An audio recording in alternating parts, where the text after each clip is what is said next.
Non, pas assez bon. Ah, cette fois-ci, je m'égare trop du sujet principal. Ah, là, c'est mieux. Mais attends, qu'est-ce que je fais si les gens ils apprécient pas ce que j'écris?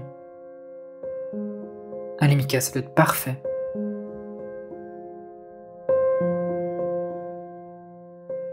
Salut, c'est Mika, j'espère que tu vas bien. Ce que tu as vu dans la première partie de la vidéo, c'est ce qui m'arrivait quasi systématiquement à chaque fois que j'essayais d'écrire une vidéo. J'écrivais sans jamais être satisfait du rendu final. Et finalement, ça me rendait insatisfait et ça m'empêchait de créer du contenu puisque ce que je voulais apporter au monde n'était jamais suffisant. En fin de compte, ce que je voulais faire, c'était aider les gens, c'était faire part de ma réflexion sur certains sujets et je n'y arrivais tout simplement pas puisque même si psychologiquement je savais que faire de mon mieux était suffisant, mon mieux n'était jamais assez bien pour moi. J'ai toujours su que j'avais un léger problème de perfectionnisme, mais c'est réellement à ce moment-là que je me suis rendu compte que c'était un problème qui m'empêchait d'atteindre mes objectifs, qui, en plus de ça, me sapait le moral puisque je ne prenais plus de plaisir à faire les choses que j'aimais bien. En plus de ça, ça m'empêchait de commettre des erreurs qui sont nécessaires pour apprendre et pour grandir en tant que personne. Du coup, c'était juste plus possible en fait de me laisser aller à ça. Et du coup, c'est à ce moment-là que j'ai décidé d'entamer un travail là-dessus. Quand on y pense, le perfectionnisme, c'est rien d'autre que la peur de l'échec déguisée en qualité. Beaucoup de personnes ont tendance à la confondre avec la rigueur et le souci du détail, qui sont vraiment des qualités très bonnes à mon sens. Mais le perfectionnisme, c'est quelque chose de différent puisque c'est pousser le souci du détail à l'extrême en fait.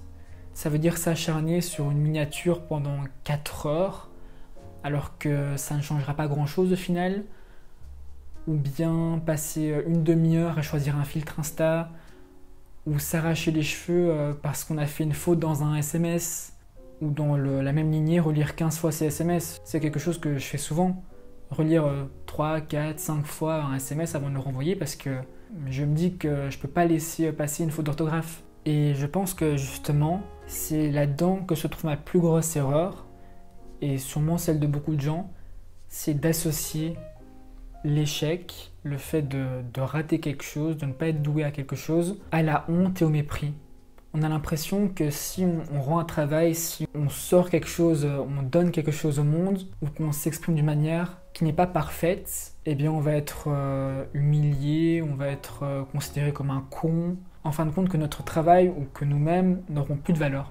Je pense pas que cette fausse croyance, on soit autant à l'avoir par hasard. C'est souvent parce que quand on était petit, on n'a pas assez mis l'accent sur le fait de faire des erreurs, de rater, pour apprendre de ces erreurs et grandir, s'améliorer. Même à l'école, les moins chanceux d'entre nous ont pu tomber sur des profs rabaissants lorsqu'on levait la main pour répondre en classe et qu'on se trompait. Et d'autres sur des très bons profs, ça existe aussi.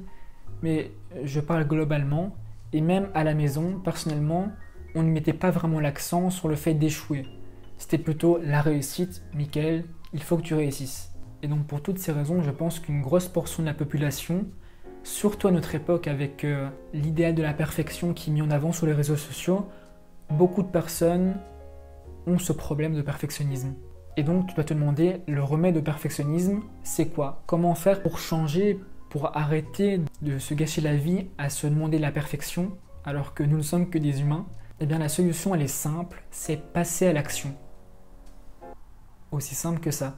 Par exemple, avant de tourner cette vidéo, j'avais beaucoup de doutes puisque je pensais que j'aurais pas grand chose à dire sur le sujet ou que je m'égarais puisque j'ai décidé de ne pas utiliser le script pour cette vidéo. Et finalement, je me rends compte que c'est pas si dramatique que ça en fait. Il suffit de s'y mettre. Donc le message que j'aimerais te transmettre, le message numéro 1, ce que tu dois retenir de cette vidéo, c'est que s'il y a quelque chose que tu veux commencer, un projet dans lequel tu veux t'investir, une activité que tu veux commencer, que ce soit de la danse, que ce soit créer des vidéos YouTube, que ce soit, je sais pas, changer de carrière, bref, s'il y a quelque chose qui te tient à cœur et que tu n'oses pas te lancer parce que tu as peur de ne pas être doué, eh bien s'il te plaît, lance-toi. C'est vraiment la meilleure chose que tu peux faire et c'est en faisant le choix de passer par ces moments inconfortables où on n'est pas très doué à quelque chose, on fait des erreurs, où on apprend en fait, que tu vas au fur et à mesure devenir de plus en plus confortable. Et c'est pas ça la magie de la vie. En tout cas, moi, c'est ce que je pense. Et si tu ne crois pas en toi et que tu as l'impression que les personnes qui t'entourent ne croient pas en tes projets non plus, eh bien sache que moi, même si on ne se connaît pas personnellement, je crois en toi. Je crois que tu es capable de réaliser tout ce que tu entreprends si tu as la volonté et si tu as la motivation de t'engager en fait sur cette voie que tu veux emprunter. Voilà, j'espère que cette vidéo t'aura apporté quelque chose d'intéressant. Comme d'habitude, le but de mes vidéos, c'est d'ouvrir la discussion autour d'un sujet. Donc si tu as des commentaires, un avis, une histoire à partager par rapport à ce sujet, je t'invite à laisser un commentaire. Je me ferai une joie de te répondre. Et tu peux aussi t'abonner, ça me ferait très plaisir. Et ça m'aiderait peut-être aussi à combattre ce perfectionnisme auquel je fais encore face, hein, rassure-toi. Je ne suis pas passé à autre chose, je ne suis pas un expert dans le domaine, mais simplement je voulais te faire part de ma réflexion. Voilà, on se retrouve très bientôt pour une prochaine vidéo.